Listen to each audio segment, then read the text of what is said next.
Selamat datang di Nongkrong Digital, sebuah podcast dari kreator nongkrong yang berisikan topik menarik dan narasumber yang menginspirasi.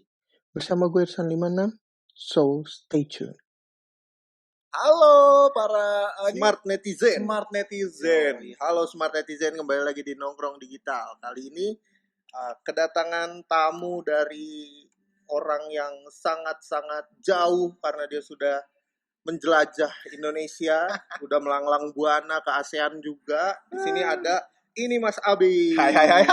Halo para Smart Netizen. Kembali lagi dengan aku Abi Satria. Semoga baik-baik aja ya kabar kalian. Jadi kita mau ngomongin apa nih, San? Ya, jadi kan Mas Abi ini konten kreator tentang traveling nih. Bener. Nah, kita mau bahas sedikit dulu mungkin background Mas Abi. Banyak juga boleh lah. Background Mas Abi Ya.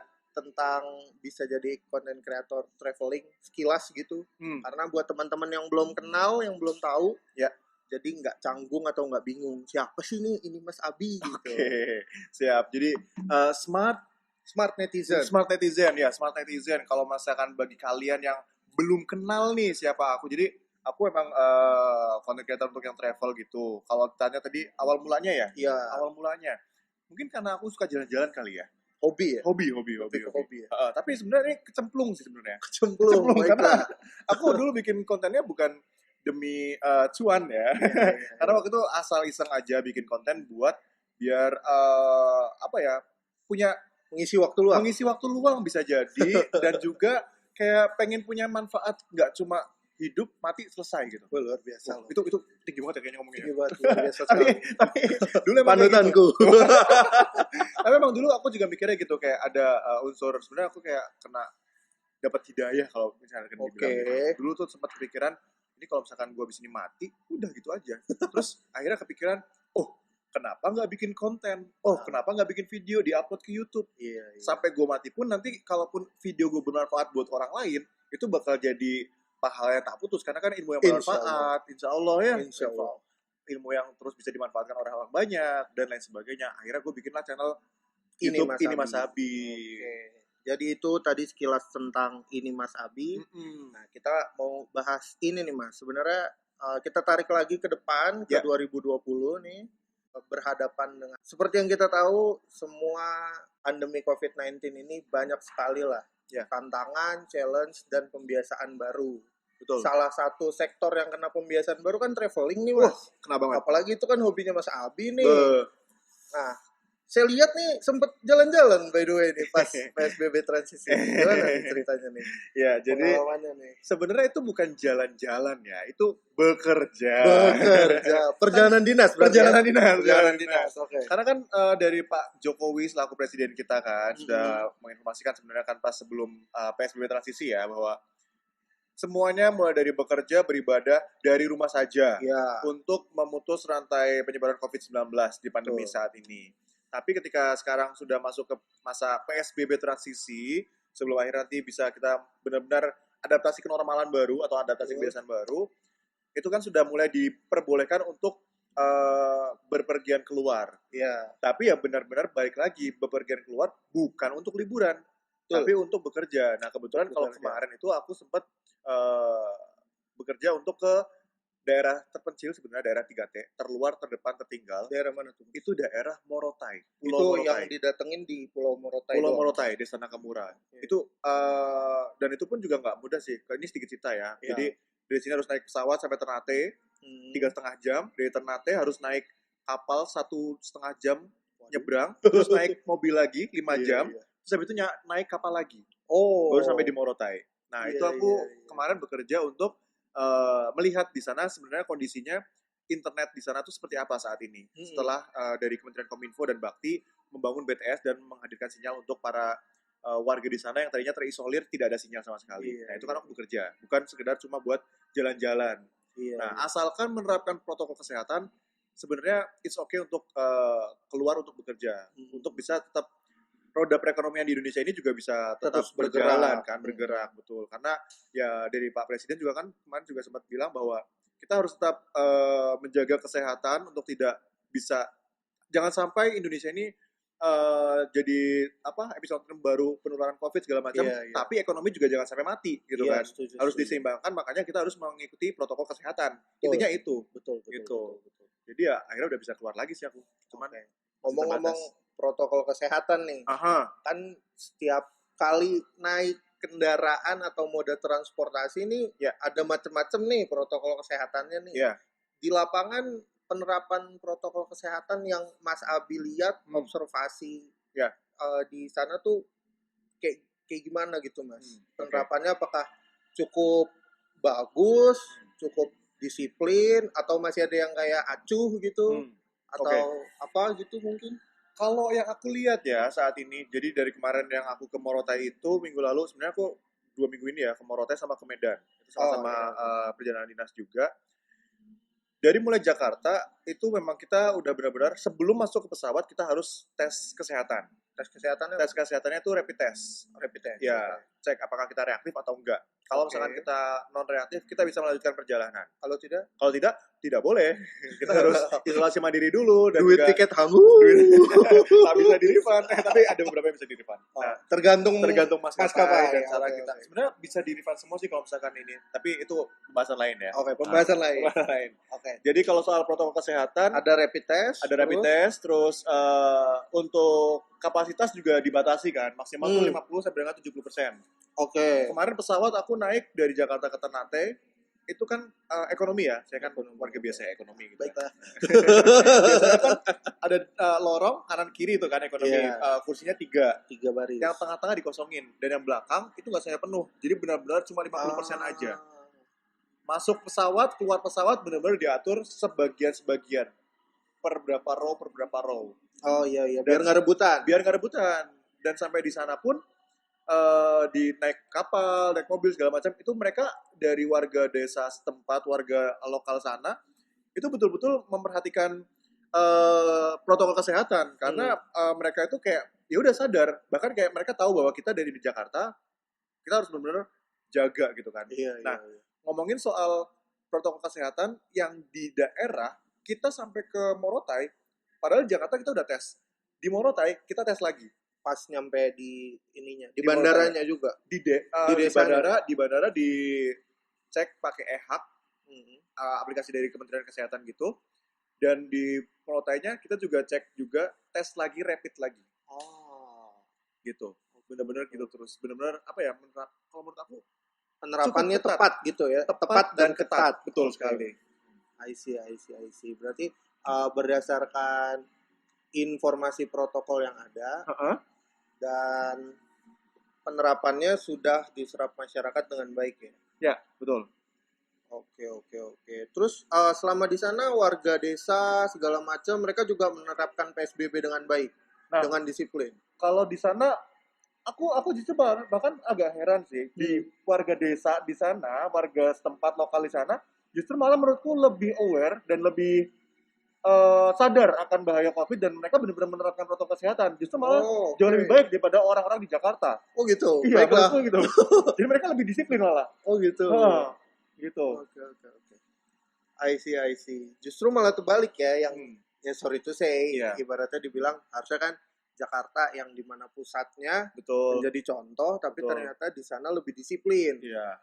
Salah satu hal yang bagus juga sebenarnya ya, bahwa informasinya diterima dengan tepat gitu. Iya, bahkan di Pulau Morotai itu tidak ada transmisi lokal. Jadi tidak ada transmisi lokal, tidak ada yang positif di sana. Luar biasa berarti. Luar biasa. Emang jauh juga sih. Kondisinya sih. Cukup jauh sih. Makanya sulit ke sana juga orang ya. Iya. Terus waktu pas di Morotai itu ngapain? Ngeliput kah? Iya. Kerjanya atau ada satu dan lain hal? Meliput kegiatan Pak Menteri ke sana kunjungan, terus juga membuat sebuah vlog dokumenter gitu tentang akses internet yang tadinya nggak ada. Gimana masyarakat kemarin tuh kalau mau berkomunikasi dengan dunia luar harus jalan kaki, lewatin hutan, mendaki gunung, lewati lembah. Dan itu bener-bener gitu. Abis itu nanti jadi Ninja Hattori beneran. Sampai kota jadi ninja. Ya bener-bener sampai hujan, mereka masih bersurat gitu. Tapi sekarang mereka di rumah aja bisa video call, bisa main HP segala macam, berkomunikasi dengan mudahnya karena sudah ada internet. Nah, kemarin aku bikin vlog dokumenter tentang itu sih. Udah tayang belum? Belum. Ya. Minggu depan. Oh, minggu depan. Oke. Nanti revisi soalnya. taruh di deskripsi ya. Oh, boleh. Bagi Di linknya. deskripsi bawah ini ya. Iya dong. Sekarang masih revisi. Tiada hari tanpa revisi. Wadah. Nah, terus pas di sana tuh suasana sekolah, apa sih sebutannya pasar gitu-gitu, kegiatannya seperti biasa atau? Enggak sih kalau menurutku, karena aku ini yang kedua kalinya aku ke Morotai, tahun lalu dan tahun ini kurang lebih di bulan yang sama. Oh enggak, tahun lalu di Januari, tahun ini kemarin di Agustus ini, Juli, itu beda banget.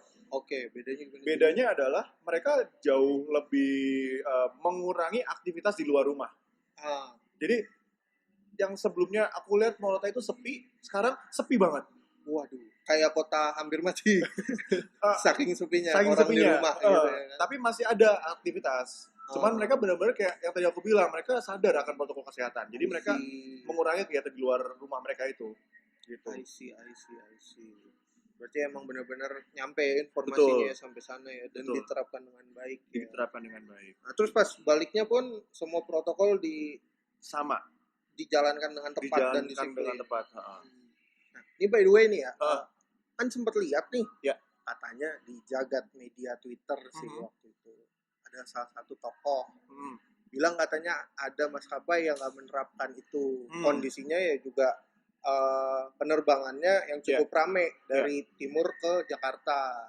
Ada tanggapan nggak tuh Mas tentang kayak gitu?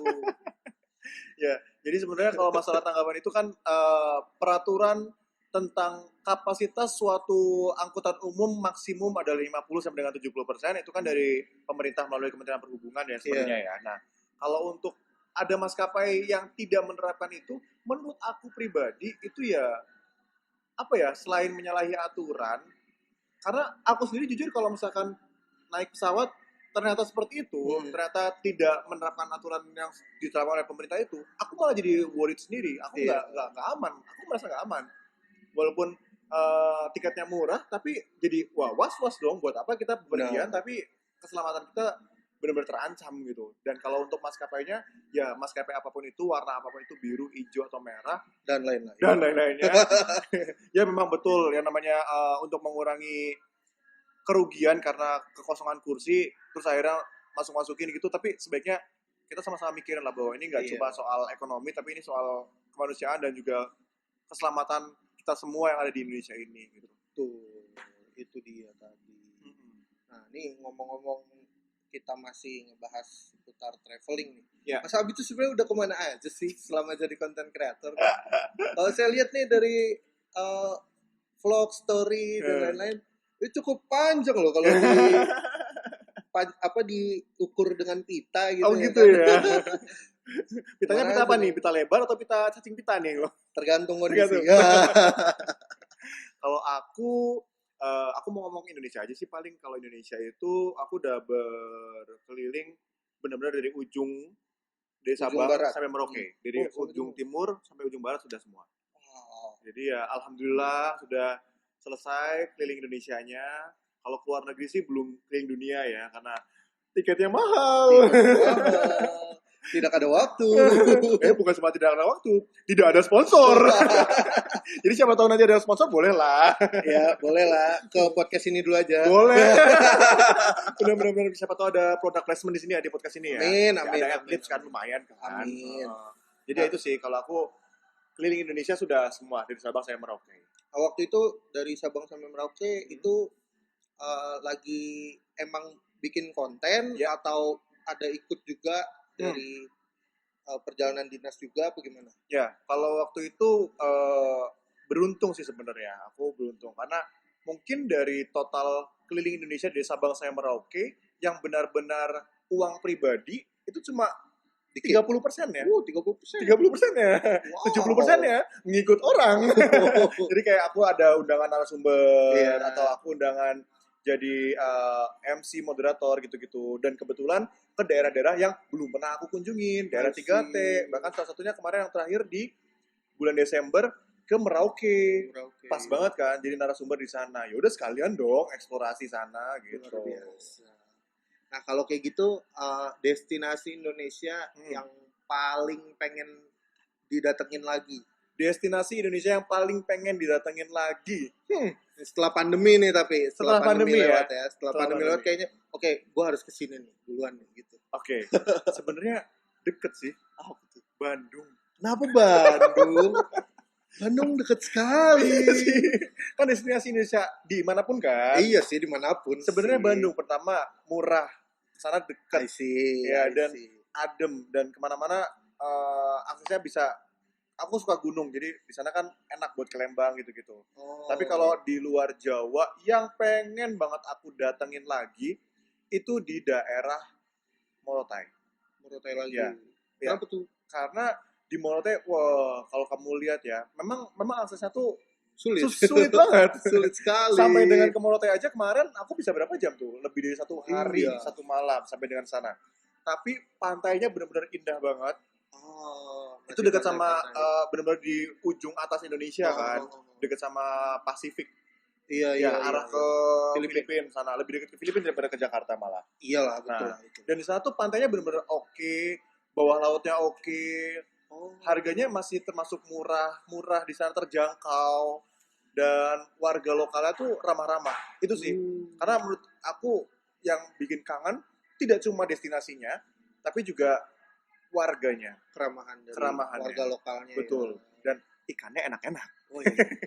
Iyalah, daerah sana. Iya, benar. Masih asri banget berarti. Asli banget. Udah pernah snorkel atau diving? Pernah di Dodola, bukan cuma ini doang sih, main di pantainya. Jadi kayak tanah timbul gitu loh, itu misalnya namanya Dodola gitu, nama destinasinya. Tapi kalau snorkeling diving kemarin itu belum sempat karena kondisi laut kan, kalau ini kan kita ngeliat kondisi lautnya gimana kan. Itu kemarin belum sempat. Berarti next time ke sana mau diving. Iya dong. Snorkeling. Betul sekali. Liburan bener ya. Betul. Tapi setelah pandemi ini usai ya. Setelah itu dong. Untuk memutus rantai juga kan. Betul. Kita sejujurnya harus mengurangi. Betul. Tapi ya kalau perjalanan dinas mau dibilang apa ya, selama protokol kesehatan diterapkan nggak masalah. Betul, setuju.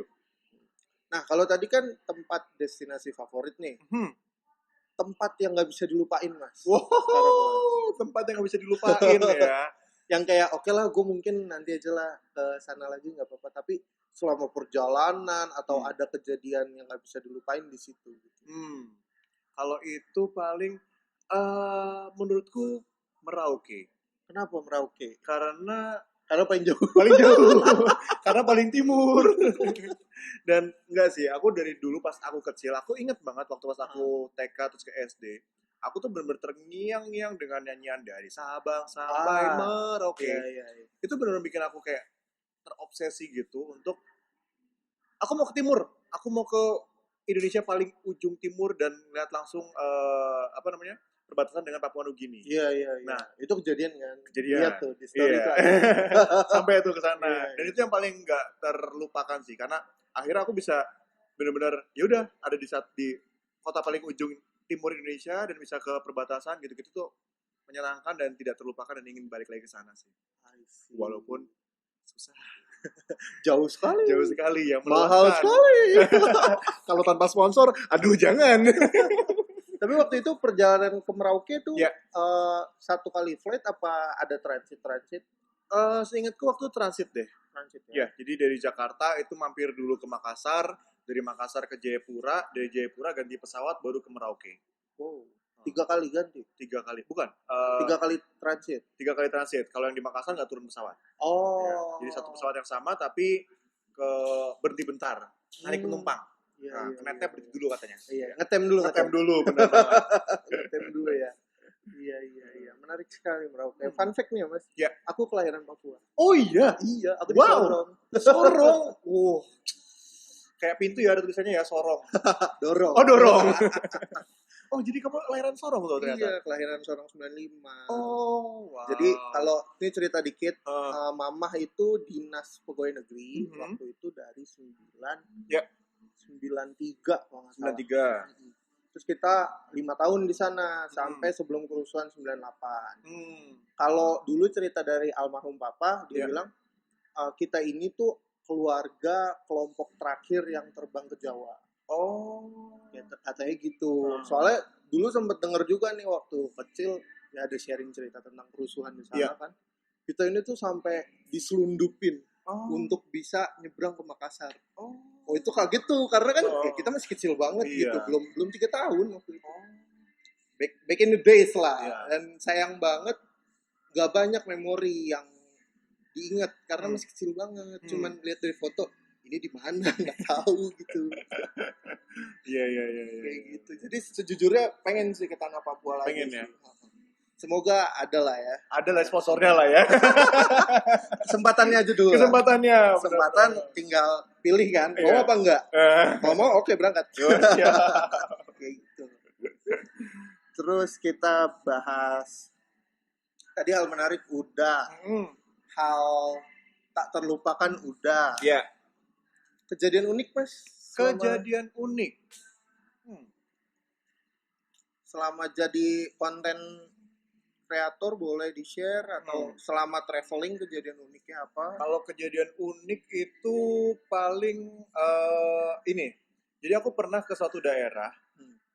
Ini agak lucu sih sebenarnya. Apa nih? Jadi aku ke daerah itu dan aku jadi pembicara, terus jadi narasumber. Kayak gue tahu nih yang mana nih. Yang mana nih? Coba dulu. Jadi narasumber. Terus setelahnya biasa kan pada ada yang minta foto segala macam gitu kan. Nah, terus tiba-tiba itu ada ibu-ibu datang. Mas, mau minta foto ya? Boleh ya? Oh beda iya, berarti Bu, silakan. Oh beda ceritanya, beda ya. Boleh ya gitu. Oh iya, silakan, boleh Bu. Bukan saya tapi, oh siapa Bu? Anak saya, cuma anak saya malu-malu. Anak saya masih single loh Mas gitu. Loh, malah ditawarin gitu kan, malah ini, Mas mau nggak sama anak saya gitu. Terus ya udah, akhirnya aku bilang, iya Bu, terus cium aja. Terus habis itu ibunya bilang, Mas yang bikin konten-konten masak itu kan? Loh, siapa? Gak tahu, aku juga nggak tahu, dia nggak bilang apa-apa gitu. Jadi kayak dia udah minta foto, dia udah kayak sok kenal, ternyata salah orang.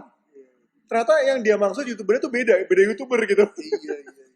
Itu agak ini sih, karena jadi awkward moment gitu sih. Iya lah. Siapa ntar dulu ya, kalau konten masak yang mirip Mas Abi? Siapa coba? Ada sih. Gak ada ya? Gak ada. Apa aku kurang jauh kali? Mungkin kurang jauh. Kurang jauh ya. Mainnya di Kemang Mulu sih. Agak jauhan dikit dong. Jauhan Pasar Minggu. Depok Bogor. Atau Tangerang Selatan. Iya. Menarik. Nah kalau cerita yang saya tahu tuh, katanya waktu itu sempat ada ke suatu tempat, bukan dimintain foto, tapi dimintain tanda tangan. Itu yang saya tahu. Makanya tadi, kayaknya mirip nih. Tapi ternyata bukan. Bukan ternyata. Terus untuk ini deh Mas. Ya. Terkait konten kreator nih Mas Abi, udah berapa tahun sebenarnya? Baru sebenarnya.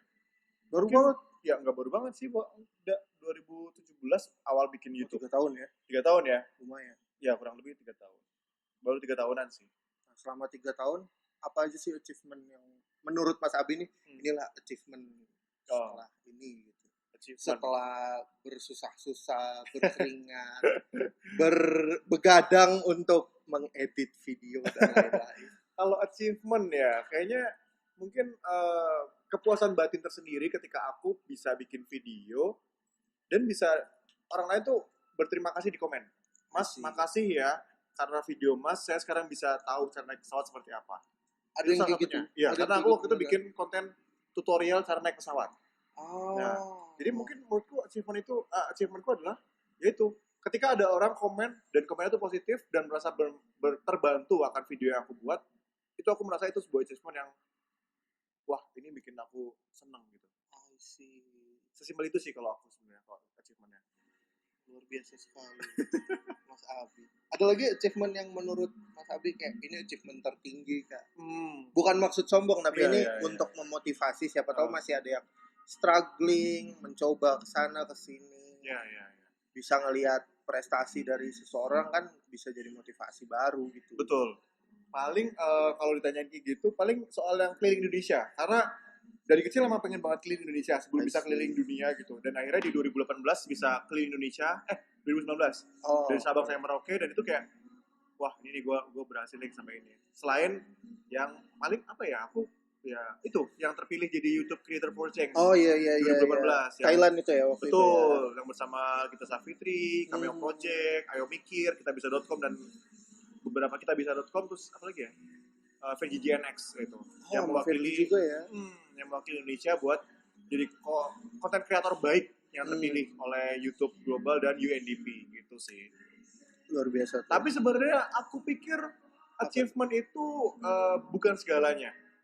Tapi lebih penting adalah gimana caranya kita benar-benar bisa mendeliver sebuah kebermanfaatan untuk masyarakat atau untuk orang lain. Karena sebaik-baik manusia adalah manusia yang bisa bermanfaat bagi orang lain. Setuju banget. Setuju banget.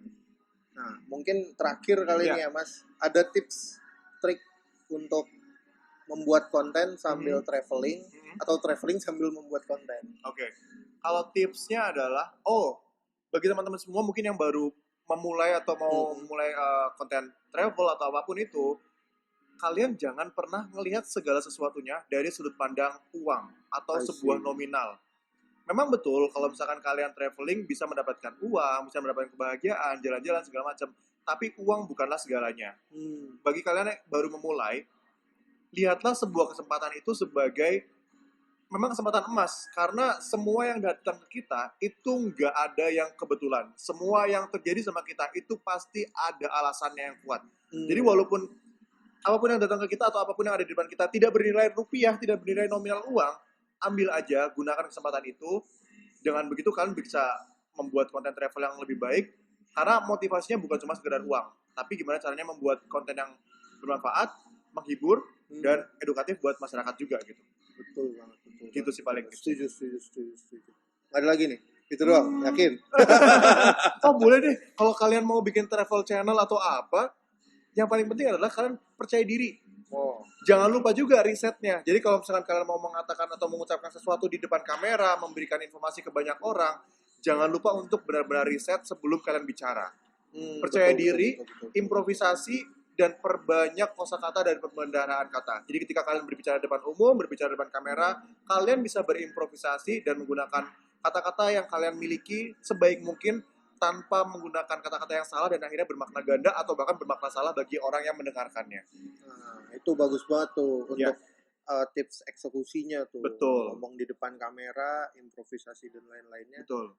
Perbanyak perbendaharaan kata. Betul. Nah, mungkin ada kalimat terakhir dari Mas Abi. Serem amat ya kalimat terakhir ya. Sebelum podcast ini diakhiri. Siap. Atau ada moto atau ada lagi yang mau disampaikan? Motoku ya, stay focus, positif, and humble. Luar biasa. Kalau quote positif ada lagi? Quote positif, jangan jadi orang penting, tapi jadilah orang yang bisa mementingkan orang lain. Jadi kamu bakalan bisa dapetin manfaat dari apa yang kamu bisa berikan kebermanfaatan bagi orang lain. Luar biasa. Dengan quotes itu menutup dan mengakhiri episode podcast Nongkrong Digital hari ini.